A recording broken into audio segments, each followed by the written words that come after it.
Two massive armies are arrayed across the plain of Kurukshetra. The air is thick with dust, and the violence about to unfold is unimaginable. But on the lead chariot, the supreme commander drops his weapons. Arjuna is physically paralyzed. His duty as a warrior requires him to destroy the very relatives and teachers arrayed against him. His paralysis stems from a specific assumption. Looking across the battlefield, he equates the physical bodies of his family members with their entire existence. If a person is nothing more than flesh and bone, then the destruction of that body is an absolute erasure. Death becomes a permanent deletion of identity. Krishna's response offers zero emotional comfort.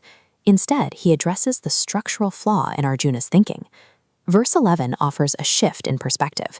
Krishna states that those who see reality clearly do not grieve for the dead, nor do they grieve for the living. The breakdown on the chariot is a symptom of mistaking a temporary biological shell for the permanent occupant inside it. To dismantle this assumption, we have to step away from the immediate threat of the battlefield and look at the timeline of a single human life. Biologically, humans are in constant flux. The body of the infant perishes to make way for the youth, and the youth expires to become the elder. The physical material is entirely replaced over time.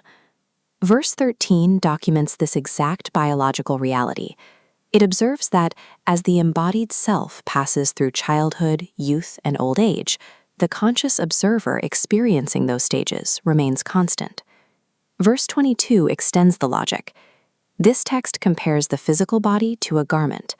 Just as a person casts off worn-out clothes to put on new ones, the occupant of the body simply discards an expired vessel. When the body is understood as a temporary suit of armor in perpetual motion, mourning its eventual decay is a misallocation of grief. This diagram maps the macrocosmic view of identity. The glowing central core represents the Atman, the true self, while the morphing geometric shells are the physical forms that continually disintegrate and reform. Verse 23 defines the properties of that core.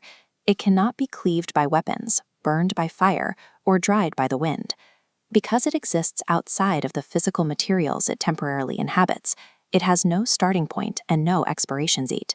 It is never born, and it never dies. Every being follows the same sequence. They exist unmanifested, manifest briefly in a physical form, and return to an unmanifested state. This describes a law of conservation.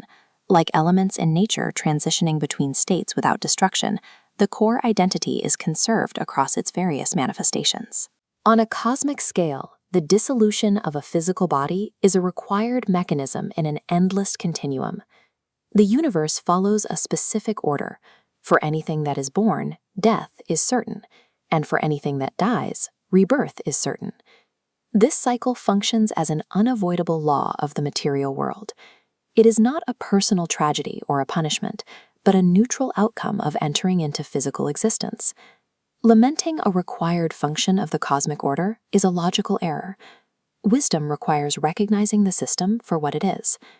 Sorrow evaporates when human expectations finally align with this universal order, which brings us back to the dust and iron of Kurukshetra. The physical stakes remain exactly the same. The violence is imminent, and the danger is completely real. But the internal calculus has shifted. Recognizing that the observer inside is untouched by material chaos removes the paralysis of fear. Arjuna picking up his bow is a mandate for action. The duties and struggles of life must be engaged. Understanding our eternal nature does not excuse us from fighting the world's battles. It equips us to fight them with absolute, unshakable peace.